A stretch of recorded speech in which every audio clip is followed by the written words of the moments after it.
Have you ever felt something super intense, like in a flash of a moment, and then it seems to just hang around with you for a really long time and develop and grow and just become this larger than life thing that you don't even remember what got you upset in the first place?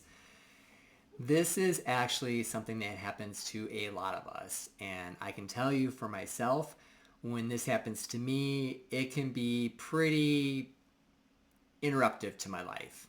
And I'm going to talk a little bit more about certain types of feelings that we go through as gay men, and starting with the topic that a lot of us just deal with pretty much on the daily and almost probably since we were kids, and that's rejection. Rejection and feelings of rejection are just so hard to deal with. Our first experience may be with a sibling or a parent who maybe makes us feel unwanted or unloved, or when we're in school, in grade school, for example, we may be being the last person picked on a sports team, or if we want to ask somebody out and they say no. We just go through all these things, and rejection and the feeling of not being included in something or not being a part of something can really trigger an emotional reaction. And to understand the difference, however, is important between emotions and feelings, because they're both, even though they seem similar, they're both very different. Emotions are something that happen quickly. They're kind of built into our DNA as a protective mechanism to make an immediate decision. Anger, a flash of anger, or sadness, or something that will make us, like, for example, fear, that will cause us to run away when we need to protect ourselves. Feelings, on the other hand, are something that linger. They hang around for a while. They are open to interpretation. They're like something that can grow and develop and become interpretive, and they just get magnified. And I would like to liken this, for example, to a storm system. Have you ever been in a storm where it's just crazy? Everything's just blustery, there's lightning, there's thunder, there's driving rain, and it's just a system that just kind of blows through. It doesn't last forever. It blows through however long it takes, an hour, 20 minutes, and then it's gone.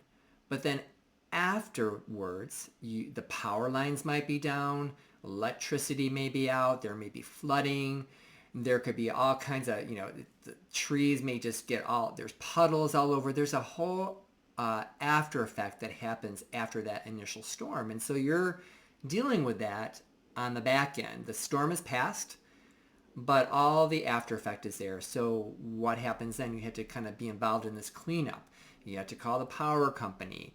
You had to maybe perhaps get the water out of the basement. There's all kinds of things that happen. The storm is over, but you're still feeling the effects of that storm. And that's kind of how it is with feelings versus emotions. So you have a triggering event. We call these triggering events. That's something that happens that causes you to feel that flash of anger or that flash of maybe perhaps embarrassment, something that's short term that tells you this doesn't feel right, and you either want to get away from that situation or you want to react to it. You want to just go in there and guns blazing into it, and it builds and it becomes something that influences how you think about it.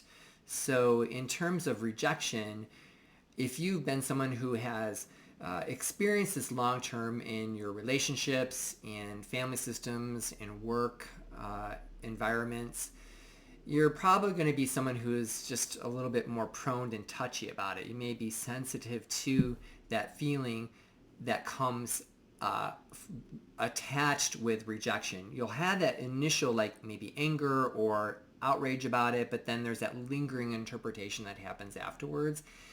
And it's that interpretation that gets a lot of people in trouble because, who knows what is going on in the other person's mind that you maybe have felt rejected by. It could be that they have other purposes in mind. They may be intentionally being mean to you.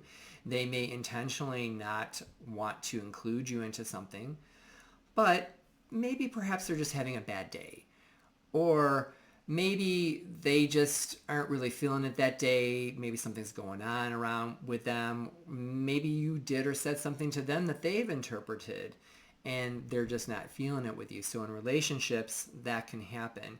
Unfortunately, if you take that to the extreme and you misinterpret what is going on because of that initial emotional reaction and the things that you've experienced in your past, it can really block your ability to connect and go to the next level. When this happens to me and I feel that initial, if I feel excluded from something, or if I feel, it's a weird feeling that I have, this sense of like, almost like despair, where it's like, it's a weird like sensation in my body, and I could step outside of it and observe it and say, that is just an emotional reaction. It's like a storm system and it will pass. I can think about it. But if I ruminate on it, say for example, if I get a text message that I've misinterpreted and I'm just putting all kinds of emotion and all kinds of interpretation into it, and I'm blowing it out of proportion, I'm going to let that feeling grow, and it's going to start to linger, just like that storm that came in and it created all this havoc and all this aftermath effect. And it creates this thing where it becomes this huge, larger than life situation. And so you've interpreted something, you feel rejected, and then you're stuck with something that's got you just angry, ashamed, you want to hide, you just don't want to deal with it. You want to blow off the other person. You want to, if you're in a relationship, you want to end that relationship. It could just go to all kinds of extremes in your head. And some of the things that have actually helped me to push through it is to, one, still acknowledge it. I also may need to do a little bit of self-care. I may just need to disconnect, go for a long walk, maybe work out, watch TV, watch a movie, something, because there's just a feeling, the feelings just are what they are, and they just sometimes need to just process a little bit. But then you can take little baby steps into addressing that particular feeling before it blows out of control and before it destroys something that is meaningful to you, say, for example, a friendship or relationships of some sort, or even a work arrangement. You don't want those things coming into your life and ruining them to the fact that they're irreparable. So you step back, you analyze it, and maybe journal it out, and then you may want to practice you may want to practice vulnerability. You may want to reach out to that person and say, this is how I'm feeling, I'm hurting, I heard this from you, and this is how I feel.